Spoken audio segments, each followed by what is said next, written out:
Kumusta po kayong lahat?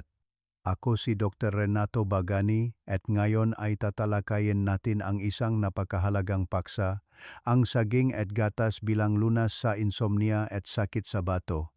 Sa 35 taon ko bilang doktor, marami na akong nakasalamuha ng mga pasyente, lalo na ang ating mas senior citizen na nahihirapan sa iba't ibang kondisyon sa kalusugan. Alam kong habang tumatanda tayo, hindi na tulad ng dati ang ating katawan.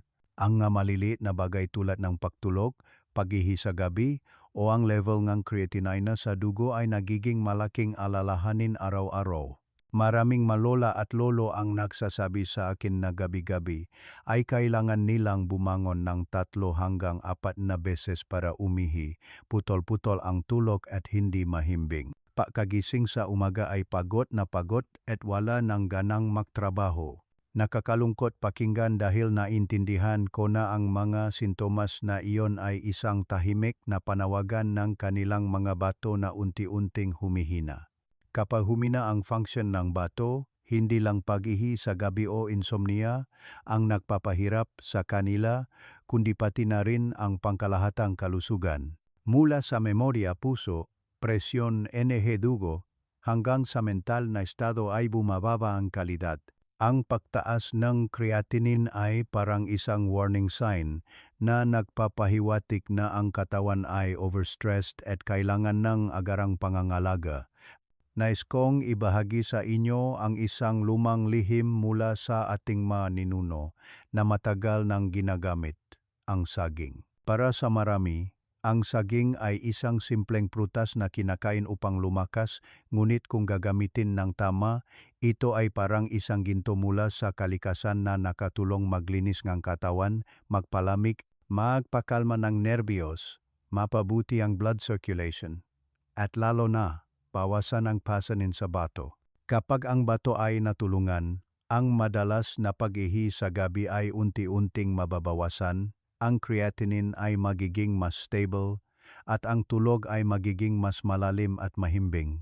Alam kong ang sinumang nakaranas ngang insomnia ay nakakaalam ngang pakiramdam ngang pagising na pagod at walang gana, ngunit kung may natural, ligtas, simple, at madaling solusyon tulad ng saging, ganap na makakabalik ang kanilang mahimbing na tulog, mawawala ang pag-alala sa madalas na paghihi sa gabi.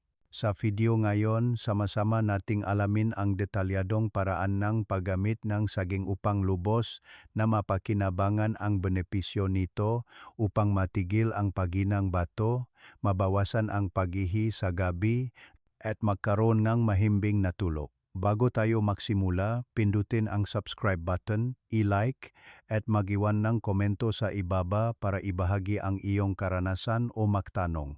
Hindi lang ito makakatulong sa iyo na magkaroon kaalaman sa pang-araw-araw na pangangalaga sa kalusugan para sa mga senior citizen, kundi makakatulong din sa akin na malaman na nanonood kayo at gusto niyo akong magbahagi ng mas maraming kapakipakinabang na impormasyon. Marahil maraming sa inyo ang simpleng nag-iisip na ang saging ay isang prutas lamang, ngunit sa likod ng simpleng itsura nito ay isang kayamanan ng nutrisyon na bigay ng kalikasan sa atin. Ipapaalam ko sa inyo ng mas malinaw upang makita ninyo ang buong halagang prutas na ito. Ang saging ay naglalaman ng isoflavones, isang natural na sangkap na nakakatulong sa ating katawan labanan ang oxidation, bawasan ang pamamaga, at pabagalin ang proseso ng pagtanda ng cell. Ang isoflavones ay mayroon ding epekto sa pagbalanseng hormones, pagpapatatak ng gadaluyan ng dugo, at pagpapabuti ng blood circulation. Dahil dito, ang pananakit ng ulo, pagkahilo, at insomnia ay bumubuti ng malaki. Bukod dito, ang resistant starch sa saging ay isang mabuting kaibigan ng digestive system. Ito ay parang dietary fiber na bumababa sa malaking bituka, nagpapalusok sa good bacteria, nagpapanatiling ang malusok na bituka, at nag-aalis ang toxins ng natural. Kapag ang digestive system at bituka ay gumagana ng maayos, ang ating bato ay hindi masyadong nahihirapan dahil ang pasanin sa paglilinis ay nababawasan. Dahil dito, hindi masyadong tumataas ang creatinine. Hindi lang iyon, ang saging ay naglalaman din ngang maraming mineral tulad ng calcium, iron, at zinc, mga sangkap na kinakailangan para sa matibay na buto, mayos na blood circulation, at matatag na mental na kalagayan. Lalo na, ang calcium ay nakakatulong maiwasan ang osteoporosis sa pagtanda, habang ang iron ay sumusuporta sa pag-iwas sa anemia upang mas maramdaman mo na malakas ang iyong katawan. Sa praktikal na aspeto, malinaw na ipinahaya ng ating mga ninuno ang mga benepisyo nito. Nagpapalamig ng katawan, nag-alis ng lason, at nagpapadali sa pagtulog habang malumanay na nag-alis ng dumi sa katawan. Pinapatatag ang presyon ng dugo, pinapabuti ang blood circulation, mabuti para sa puso at utak, binabawasan ang panganib ng stroke sa pagtanda, binabawasan ang pasanin sa bato at sumusuporta sa pagpapababa creatinine. Ito ang pangunahing punto na gusto kong bigyan diin. Kapag malusog ang bato at stable ang creatinine, nababawasan din ang pag-ihi sa gabi, nakakapagpahinga ang katawan, nakakarelax ang nerbiyos, at nakakatulog ng mahimbing. Ang isang basong gatas na may saging bago matulog ay nakakatulong magpakalma ng isip, madali kang makatulog ng hindi nag-aalala. Naniniwala ako na kapag naintindihan mo ang nutritional value at therapeutic properties ng saging, hindi mo na ito ituturing na isang simpleng pampalamig na pagkain, kundi igagalang mo ito at gagamitin bilang isang ligtas, natural, mura at madaling folk remedyo sa iyong kusina. Sa mga paraan na paggamit ng saging, ang pinakasimple at pinakapopular ay ang pagkain nito. Simple lang pakinggan, ngunit ang pagkain ng saging sa tamang paraan ay maaring maging isang mahalagang lunas upang panatilihing malusog ang iyong katawan, lalo na para sa mga nahihirapan sa madalas na paghihi sa gabi, mahinang bato o insomnia. Alam kong marami sa inyo ang kumain ng saging, ngunit marahil ay hindi sa tamang paraan kaya hindi ninyo nakita ang buong epekto nito. Mayroong kumakain ng labis kaya sumasakit ang tiyan at nahihirapan sa pagtunaw. Ngayon, ipapaliwanag ko ng detalyado kung paano gamitin ang saging ng tama upang maging masarap kainin at lubos na mapakinabangan ang buong benepisyo ng saging. Una, paano gamitin? Kakain ka lang isang saging. Mas mainam kung ang saging ay hindi masyadong hilaw at hindi rin masyadong hinok. Pangalawa, mga benepisyo. Ang pagkain ng saging ay nakakatulong maglinis ng katawan, magpalamig ng atay, at magpaihi, nag-alis ng toxin sa katawan. Lalo na sa mga madalas na nakakaranas ng init sa katawan, tuyong balat at constipation, makakaramdam silang pagaan ng katawan, mas madaling umihi, at mas mahimbing na tulog.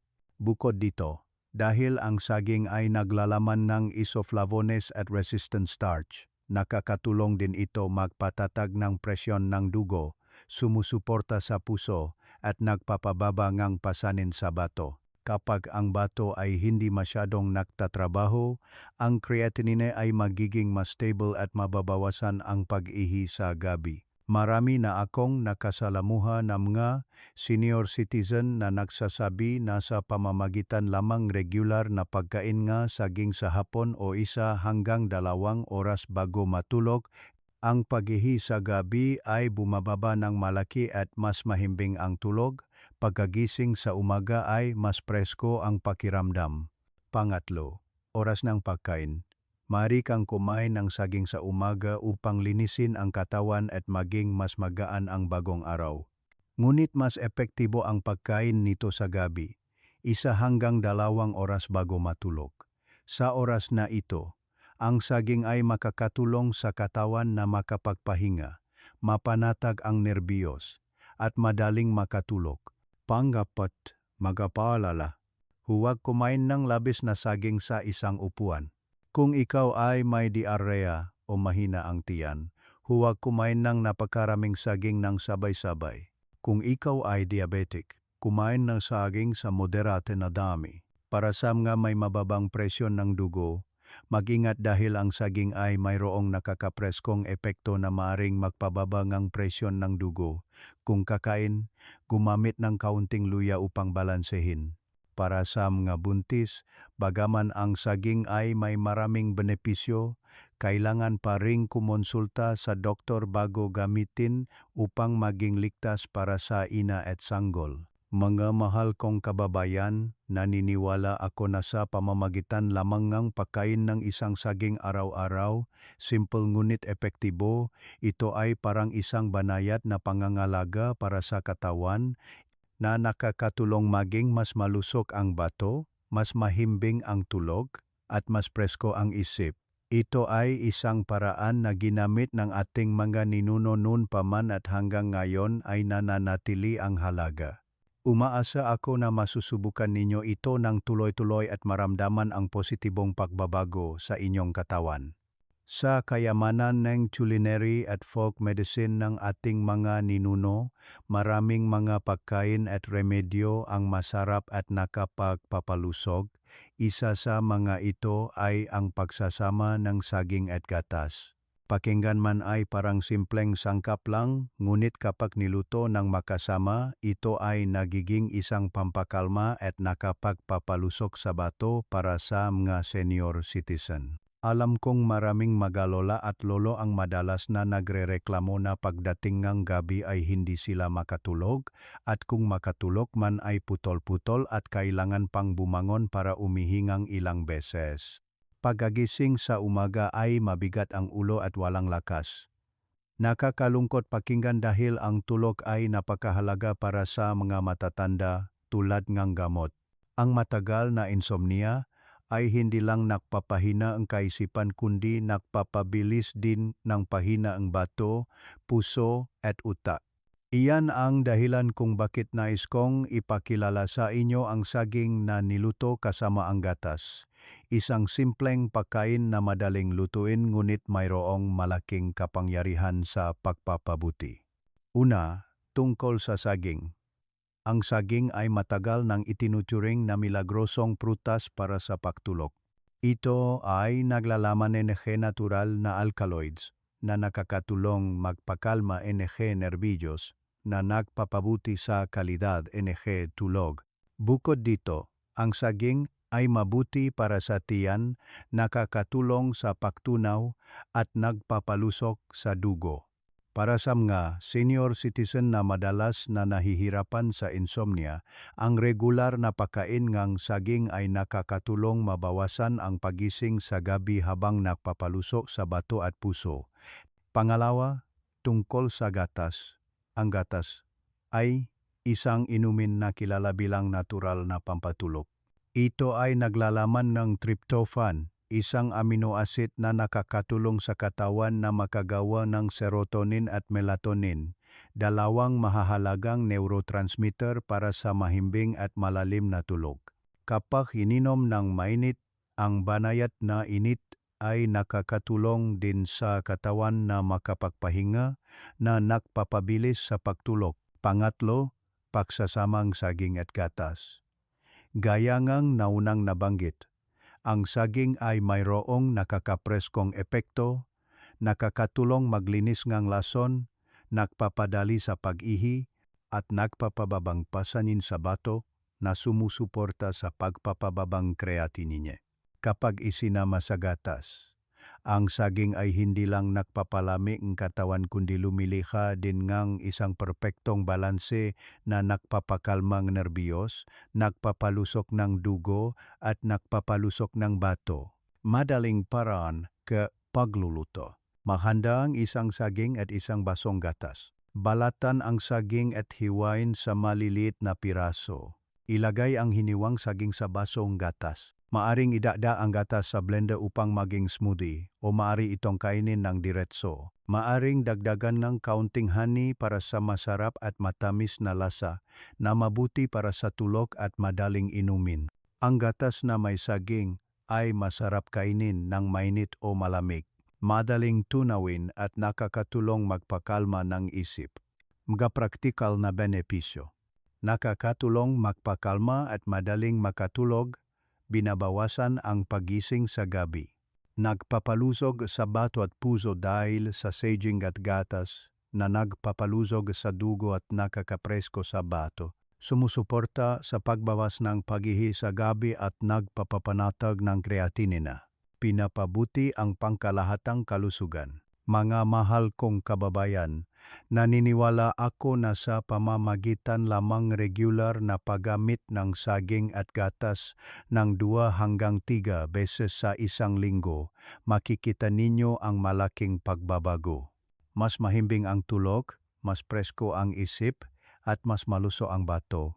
Ito ang pagkain at lunas na nais kong ibigay sa inyo bilang isang simple ngunit epektibong paraan upang alagaan ang inyong sarili araw-araw. Sa pagtanda, ang ating katawan ay madalas na nakakaranas ng pag-init sa loob. Mas nahihirapan ang atay at bato, kaya madalas na lumilitaw ang mga sintomas tulad ng pagkauhaw, madalas na paghihi sa gabi, pangangati at hindi mahimbing na tulog, kaya't napakahalaga ang pagpili ng mga pagkaing nakapapalamig, nakapagpapalusok at sumusuporta sa atay at bato. Dito, ang lugaw na may saging at munggo ay isang napakagandang pagpipilian na nais kong ipakilala sa inyo ngayon. Bakit munggo? Ang munggo ay matagal nang itinuturing na milagrosong pampalamig sa katawan sa folk medicine. Sa nakakapreskong katangian at matamis na lasa, ang munggo ay nakakatulong maglinis ngang katawan, magpalamig ngang atay, at magalis ngang lason. Nagpapadali rin ito sa paghihi na nakakatulong sa bato na maglabas ng toxins.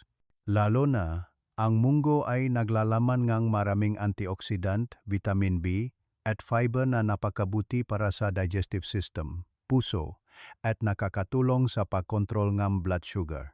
Para sa mga senior citizen na madalas na may mataas na presyon ng dugo, mainit na atay at insomnia, ang munggo ay isang napakalaking kapakipakinabang na pagkain. Pagsasama ng saging, ang perpektong pandagdag.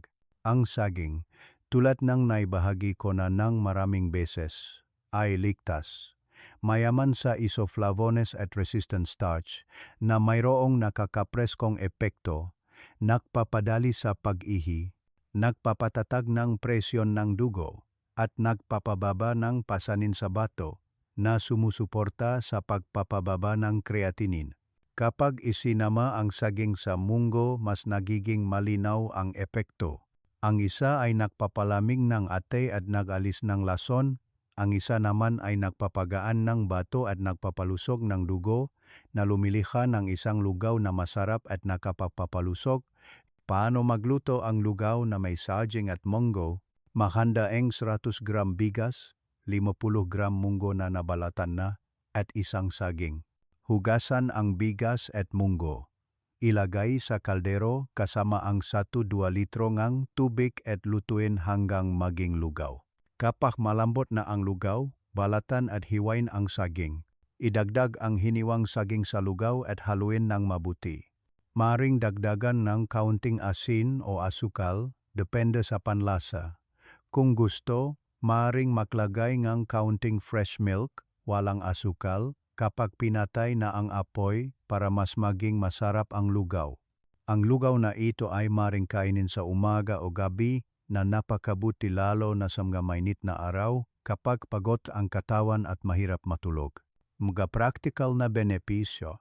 Nakakatulong magpalami ng atay at mag-alis ng lason, binabawasan ang init sa katawan, pagkauhaw at pangangati. Sumusuporta sa pagbawas ng paghihi sa gabi dahil sa kakayahang magpabilis ng paghihi at magpalamig na nagpapababa ng presyon sa bato. Nagbibigay ng banayad na enerhiya na madaling tunawin, napakabuti para sa mga senior citizen, kahit sa mga mahina kumain o nahihirapan matulog, nakakapagpakalma ng isip, at unti-unting bumubuti ang tulog dahil mas nagiging maayos ang pagana ng atay at bato.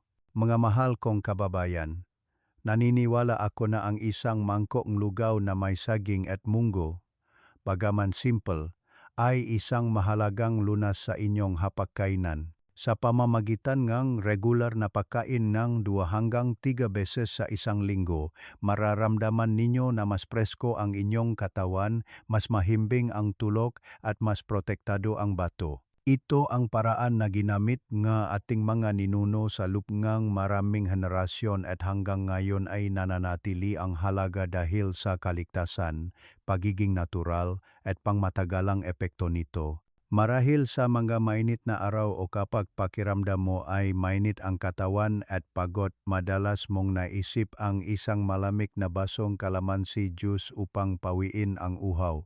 Sa totoo lang, ang kalamansi ay hindi lang isang pamilyar na prutas sa kusina kundi isa ring natural na milagro na nakakatulong maglinis ng katawan, nagbibigay ng vitamin C, nagpapalakas ng immune system. At kung alam mong isama ang saging sa kalamansi juice o diluted na kalamansi na may asin, mas magiging maganda ang epekto.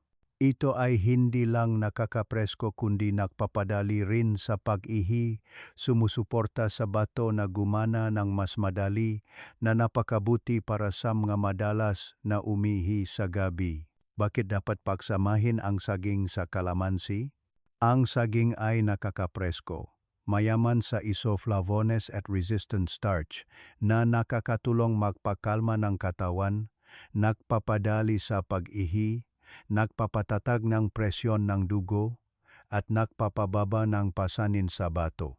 Ang fresh calamansi ay mayaman sa vitamin C at antioxidants na nakakulong magpalakas ng immune system, naglilinis ng daluyan ng dugo at sumusuporta sa atay at bato na maglabas ng toxins.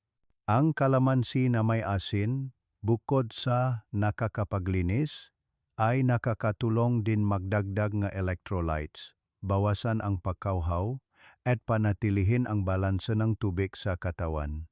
Ito ay napakabuti para sa mga senior citizen na madalas na pagod pagkatapos na madalas na pag-ihi sa gabi.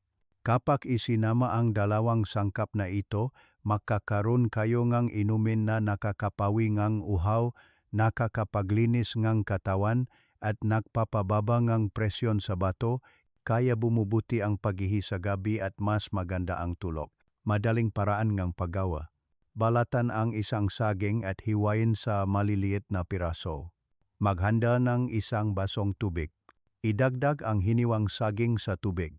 Pigay ng ilang pataang sariwang katas ng kalamansi o gumamit ng isang kutsarang diluted na kalamansi na may asin, haluin ng mabuti. Maaring dagdagan ng kaunting honey o asukal para sa masarap at matamis na lasa na madaling inumin. Paalala, maglagay lamang ng kaunting kalamansi upang makaroon ng preskong lasa at huwag masyadong marami dahil maaring makasama sa tiyan, lalo na kapag gutom. Mga praktikal na benepisyo na inumin na ito. Naglilinis ng katawan, nakakatulong sa atay at bato na maglabas ng toxins, naglilinis ng urinary tract, at binabawasan ang panganib ng kidney stones.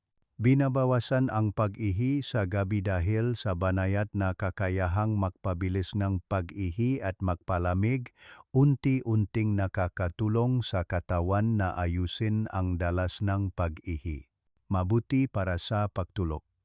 Kapag hindi masyadong mainit ang katawan at mas magaan ang trabaho ngatay at bato, mas mahimbing ang tulog at hindi masyadong napuputol. Nagpapalusok ng kalusugan. Ang vitamin C sa kalamansi ay nakakatulong sa malusog na balat at mas malakas na immune system. Mas maganda ang pakiramdam mo. Angkop na oras ng pag-inom. Uminom sa umaga upang linisin ang katawan at simulan ang bagong araw ng mas magaan. Uminom sa hapon o gabi, ngunit iwasan ang malapit sa oras ngang pagtulog upang magkaroon ng oras ang katawan na may labas ang labis na tubig at mabawasan ang biglang pagising sa gabi. Mga mahal kong kababayan, naniniwala ako na sa pamamagitan lamang ng regular na pag-inom ng saging na may sariwang kalamansi o diluted na kalamansi na may asin, ilang beses sa isang linggo, mararamdaman ninyo ang malaking pagkakaiba. Mas presko ang katawan, nababawasan ang pag-ihi sa gabi, mas mahimbing ang tulog, at mas presko ang isip. Ito ay isang simple, madaling gawin, at natural na inumin na ligtas para sa kalusugan. Isa sa pinakamalaking alalahanin ng pagtanda ay ang pagtulog. Maraming lola at lolo ang nagsasabi sa akin na sa araw ay pagod na pagod sila, ngunit pagdating ng gabi ay hindi sila makatulog. Kung makatulog man ay saglit lang at magigising dahil kailangan umihi. Pagkagising sa umaga ay mabigat ang ulo at pagod na pagod. Wala nang ganang gawin ang anuman. Nakakalungkot pakinggan. Sa totoo lang, ang tulog ay napakahalaga para sa mga senior citizen tulad ng gamot. Ang isang mahimbing na tulog ay hindi lang nakakatulong sa malinaw na kaisipan kundi nakakatulong din sa bato na makapagpahinga, napapatatag ang puso at napapalakas ang memorya at immune system. At mayroong isang napakasimpleng lihim, ang pag-inom ng gatas na may saging bago matulog.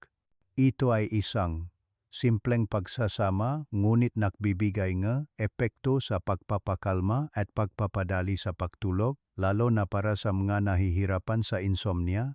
Bakit dapat gumamit ang saging na may gatas? Ang saging ay nakakapresko, nakakatulong maglinis ng lason, at nagpapadali sa pag-ihi, na nagpapababa ng presyon sa bato.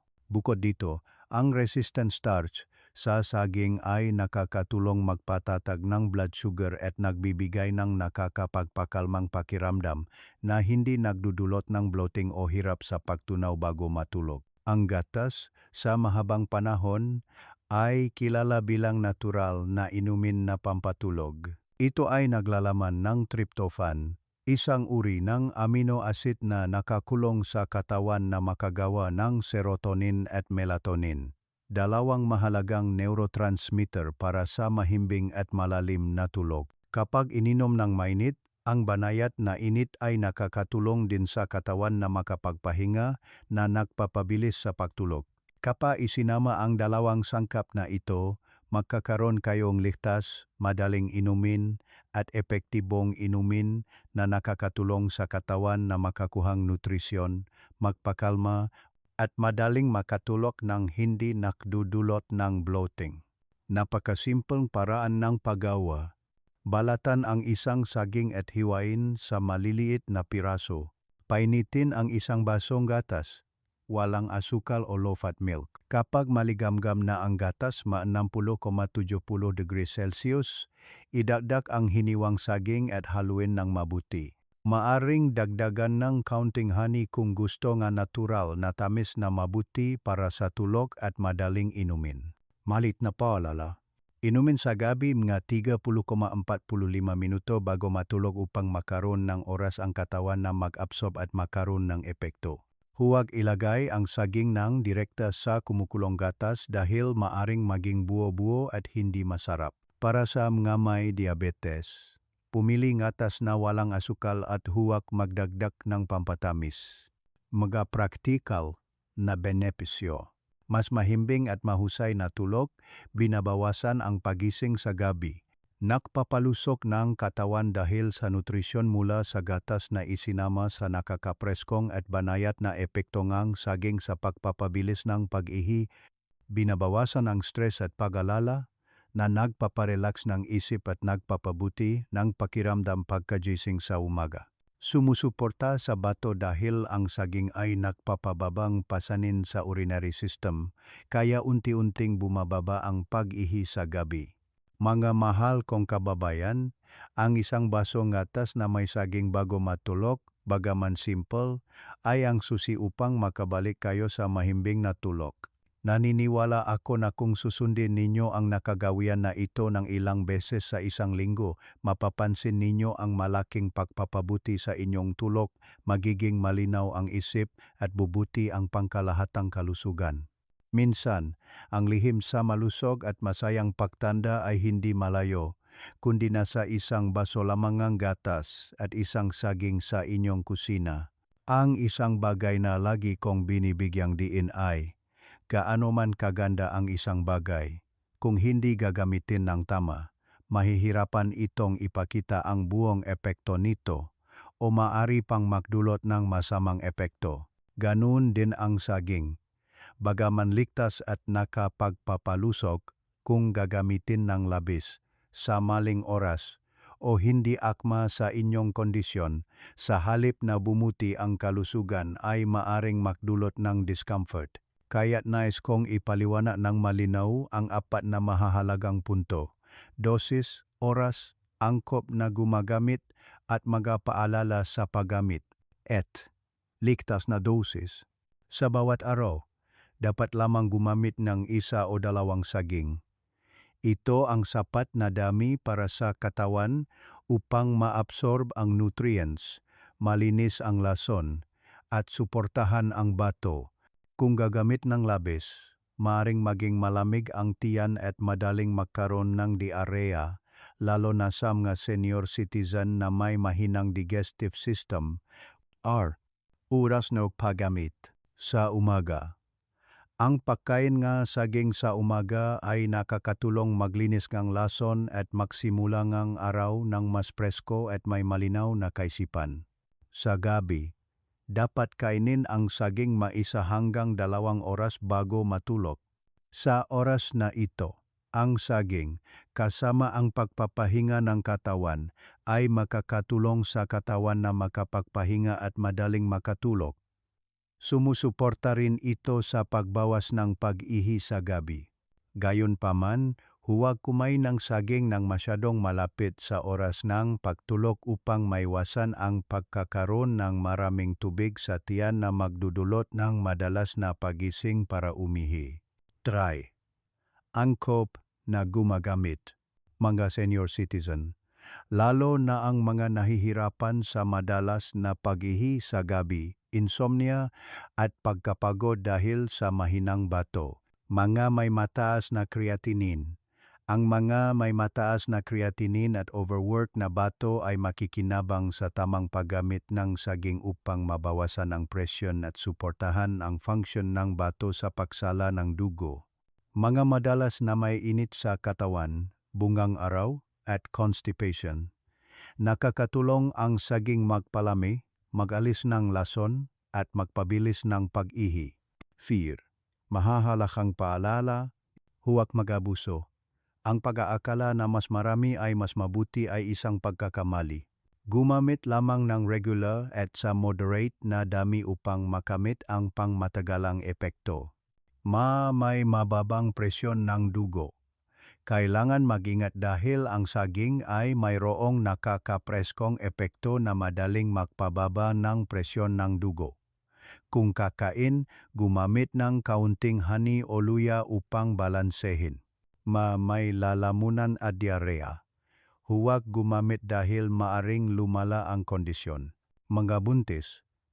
Bagaman ang saging ay may maraming benepisyo, kailangan pa ring kumonsulta sa doktor bago gamitin upang maging ligtas para sa ina at sanggol. Kailangan lamang ninyong tandaan ang mga maliit na prinsipyong ito at ang saging ay magiging isang maasahang kasama na nagpapalamig ng atay, nagpapagaan ng bato at nakakatulong sa mahimbing na tulog. Umaasa ako na ituturing ninyo ito bilang isang maliit na lihim sa inyong pang-araw-araw na pamumuhay at sa pamamagitan ng regular ngunit moderate na paggamit, magiging malinaw, ligtas, at pangmatagalan ang epekto. Madalas kong sinasabi na ang saging araw-araw ay makakatulong magpalamig ng katawan at magpalakas ng bato, ngunit kung hindi isasama sa isang malusog na pamumuhay, hindi magiging buo ang epekto. Dahil ang kalusugan ay hindi lang nakmumula sa isang pagkain o inumin, kundi resulta ng isang tuloy-tuloy na proseso ng pangangalaga. Kaya't nais kong ibahagi ang ilang mahahalagang punto upang maisama ninyo sa paggamit ng saging upang maging malusog ang bato, mahimbing ang tulog, at mas presko ang isip. 1. Kumain ng hindi masyadong maalat. Limitahan ang asin at processed foods. Ang asin ay ang tahimik na kaaweng bato. Ang sobrang alat na pagkain ay nagpapahirap sa bato na magsalang asin, na madaling magdulot ng mataas na presyon ng dugo, pamamaga, at pagtaas ng creatinine. Mas mainam na pumili ng simple at hindi maalat na pagkain, sa halip ay gumamit ng sariwang gulay, karne at isda.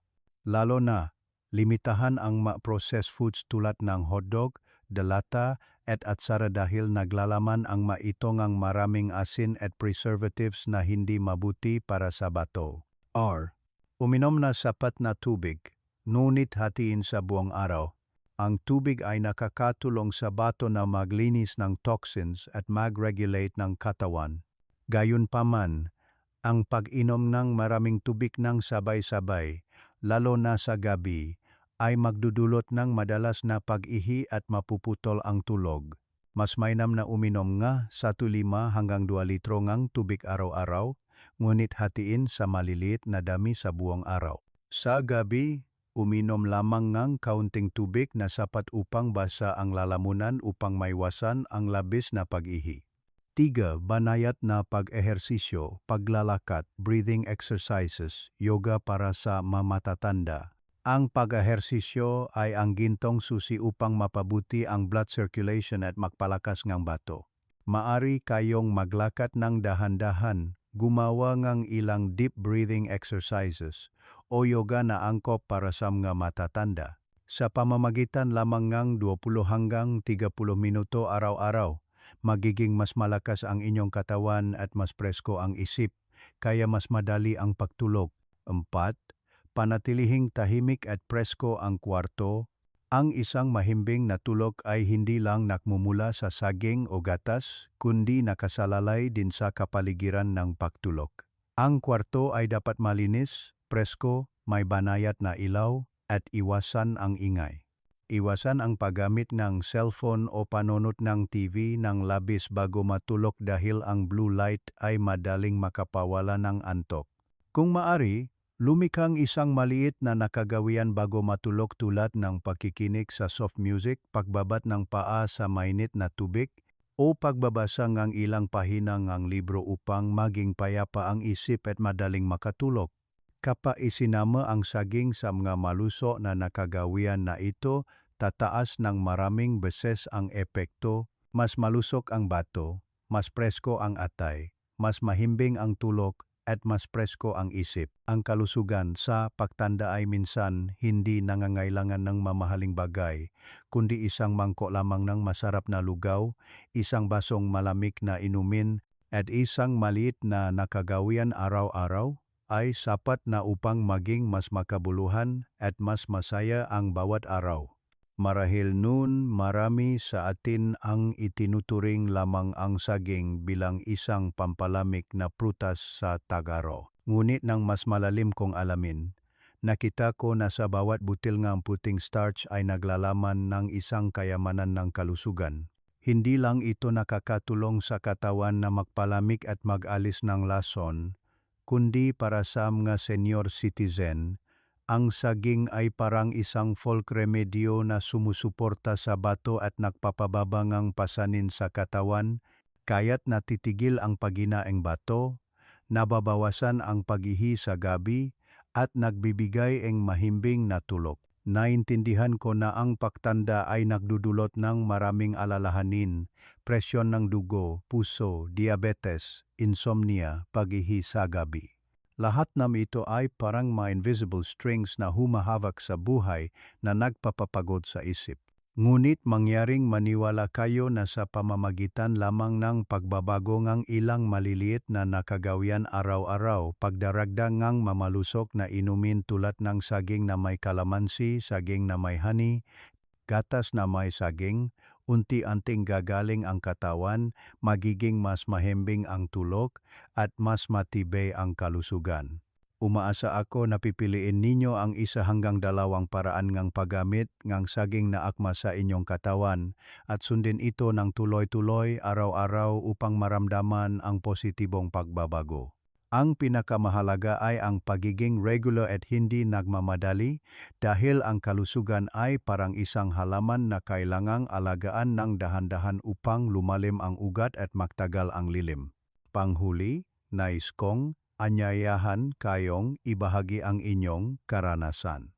Kung gumamit na kayo ngang saging sa anumang paraan at nakita ninyo ang epekto, mangyaring mag-iwan ng komento upang matuto ang iba. Kung mayroon pa kayong mga katanungan o alalahanin, mangyaring mag-iwan din ng tanong at susubukan kong sagutin sa mga susunod na video.